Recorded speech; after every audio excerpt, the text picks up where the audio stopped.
अब supreme court के निगरानी में जांच होगी तो सुप्रीम कोर्ट निष्पक्ष है क्या? सुप्रीम कोर्ट भी उनके ही नीचे काम कर रहा है ना।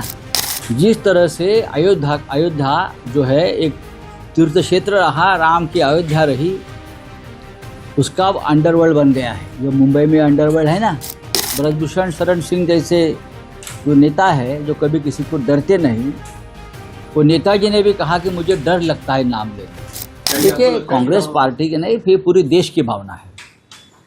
अब सुप्रीम कोर्ट के निगरानी में जांच होगी तो सुप्रीम कोर्ट निष्पक्ष है क्या? सुप्रीम कोर्ट भी उनके ही नीचे काम कर रहा है ना। मैं तो कहूँगा मुंबई हाई कोर्ट के जो जज है माधव जामदार, उनके निगरानी में जांच होनी चाहिए। अब बहुत कम लोग बचे हैं इस देश के न्याय व्यवस्था में, हाँ, जो चाहते हैं कि ये सब साफ हो जाए। जिस तरह से अयोध्या जो है एक तीर्थ क्षेत्र रहा, राम की अयोध्या रही, उसका अब अंडरवर्ल्ड बन गया है। जो मुंबई में अंडरवर्ल्ड है ना, गुंडों का, और अंडरवर्ल्ड चलाने वाले बीजेपी के लोग। सबसे पहले डाका डाला है राम मंदिर पे। अब कोई एक मुसलमान पैदा करेंगे पाकिस्तान से और बोलेंगे उनका हाथ था उसमें, वो बम डालने को आएगा, उसके पास RDX है, टेरर अटैक करेगा। लूटा किसने है? ये बीजेपी के महमूद गजनवी ने। अंडरवर्ल्ड चला रहे लोग। मुझे तो आश्चर्य होता है कि ब्रजभूषण शरण सिंह जैसे जो नेता है जो कभी किसी को डरते नहीं, वो नेताजी ने भी कहा कि मुझे डर लगता है नाम लेने।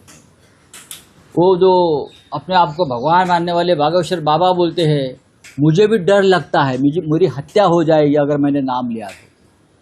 ये किसका डर है? ये कौन सा अंडरवर्ल्ड अयोध्या में काम कर रहा है? बताइए। ये बताना चाहिए, लोगों को समझना चाहिए। लोगों की जान चली गई है मंदिर बनाने में, लोग जेल में गए हैं। पूरी सरयू नदी लोगों के खून से, कर सेवकों के खून से लाल हो गई थी। हम लोग थे वहां उस वक्त, हमने देखा है, हम वहां मौजूद थे उस वक्त। और ये लोग अयोध्या को लूट रहे हैं, अंडरवर्ल्ड बना लिया अयोध्या का। राम के नाम पर पूरी लूट ही लूट चल रही है। इनके एक बड़े नेता हैं ब्रजभूषण। अभी मैं सोशल मीडिया में उनका स्टेटमेंट देख रहा था। ब्रजभूषण का कहना है, अगर मैंने मुंह खोला तो बहुत बड़े बड़े नाम आएंगे और मेरे को खतरा है। ऐसे कौन से नाम है जिससे ब्रजभूषण को भी बोलने में डर लग रहा है? बाबा बागेश्वर धाम का मैंने स्टेटमेंट सुना, उन्होंने कहा बहुत बड़े बड़े लोग शामिल हैं, अगर मेरे ऊपर आंच आ सकती है अगर मैंने मुंह खोला तो।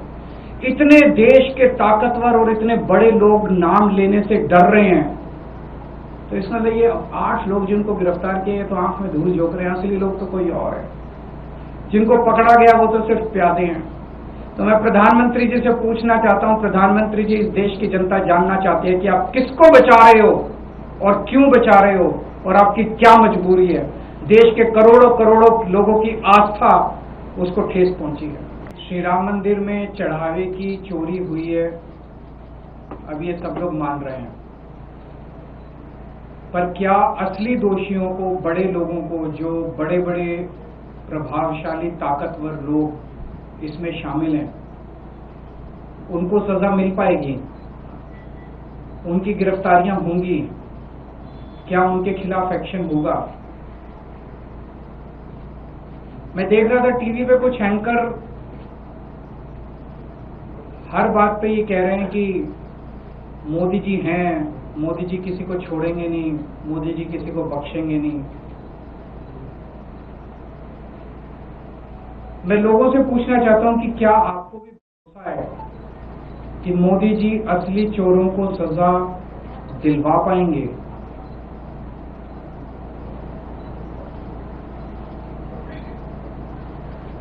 मैं ये नहीं कह सकता, मेरे पास इस बात का कोई सबूत नहीं है कि पैसा मोदी जी तक पहुंचा।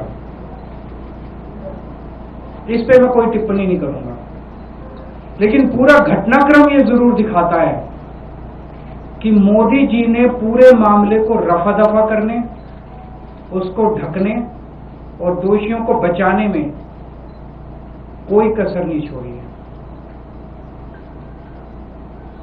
प्रधानमंत्री जी ने ट्रस्ट बनाया, खुद पर्सनली उन्होंने ट्रस्ट बनाया। एक एक व्यक्ति जो इस ट्रस्ट के अंदर है वो प्रधानमंत्री जी ने खुद चुना। प्रधानमंत्री जी के अपने लोग हैं इस ट्रस्ट के अंदर। चंपत राय प्रधानमंत्री जी के बहुत खास माने जाते हैं। चंपत राय को श्री राम मंदिर का जनरल सेक्रेटरी और सर्वे सर्वा सब कुछ चंपत राय थे इस मंदिर में। सर्वे सर्वा बनाया वो मोदी जी ने बनाया, उनका अपना आदमी माना जाता है चंपत राय। अब जमीन घोटाले से शुरू करते हैं। उन 2021 में जमीनों के खूब घोटाले हुए वहां पे। एक मामला जो खूब चर्चा में आया, खूब अखबारों में चला, एक पाठक परिवार है जिसने 2 करोड़ की जमीन इनकी पार्टी के एक व्यक्ति को बेची और 10 मिनट में उस व्यक्ति ने वही जमीन 18 करोड़ रुपए की मंदिर ट्रस्ट को बेच दी। 10 मिनट के अंदर 2 करोड़ की जमीन 18 करोड़ की हो गई। मैं पूछना चाहता हूं प्रधानमंत्री जी, आपको इसको पता है? आपको इसका पता नहीं चला? पूरी दुनिया को पता था, सारे अखबारों में छपा था, आपको इसका पता नहीं चला? इसी तरह से एक 3 करोड़ की जमीन 24 करोड़ में ट्रस्ट को बेच दी गई। प्रधानमंत्री जी, आपको इसका पता नहीं चला? 9 करोड़ की जमीन 55 करोड़ में बेच दी गई, आपको पता नहीं चला? टोटल 14 करोड़ की जमीन 95 करोड़ में मंदिर ट्रस्ट ने खरीदी, आपको पता नहीं चला इसका? और ये कागज कोई खुफिया कागज नहीं है, लोग लेके घूम रहे हैं चारों तरफ, पब्लिक डोमेन में ये सारे कागज हैं, आपको पता नहीं चला? मंदिर निर्माण में इंजीनियर्स का ये आरोप है कि हमसे 40% कमीशन मांगा जाता था। 40% टेंडरों पे कमीशन मांगा जाता था। प्रधानमंत्री जी, आपको इसका पता नहीं चला? 40 दिन में 70 बार सीसीटीवी कैमरों के अंदर चोरी पकड़ी गई, आपको पता नहीं चला? 8 महीने की सीसीटीवी की फुटेज डिलीट कर दी गई, प्रधानमंत्री जी, आपको पता नहीं चला? इतनी चोरी इतने लंबे समय तक चली, प्रधानमंत्री जी, आपको इसका पता नहीं चला? उस ट्रस्ट के अंदर केंद्र सरकार का एक होम डिपार्टमेंट का अधिकारी भी मौजूद था, उसके बावजूद भी आपको पता नहीं चला? प्रधानमंत्री जी, इस देश के हर बूथ के ऊपर कौन वोटर किस पार्टी का है, किसका नाम SIR में कटवाना है और किसका नाम जुड़वाना है, यहां तक आपको पता है। और अगर आप कहें कि आपको इस चोरी का पता नहीं चला,